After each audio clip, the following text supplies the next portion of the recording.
DMKയുടെ നേതൃത്വത്തിലുള്ള മുന്നണി പരമാവധി അതിൻ്റെ എല്ലാ സന്നാഹങ്ങളോടും കൂടിയാണ് തെരഞ്ഞെടുപ്പിനെ നേരിട്ടത്.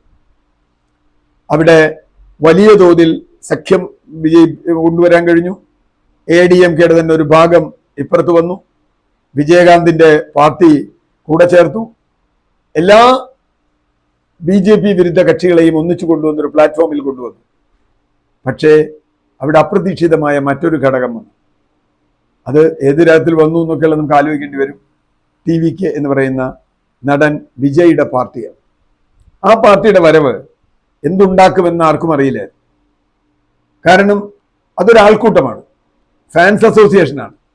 അത് ആരാണ്, ആരുടെ വോട്ടാണ് പിടിക്കുക, എങ്ങനെയാണ് ഇത് മാറുക, എന്താണ് സംഭവിക്കാൻ പോകുന്നതെന്ന് അറിയില്ല.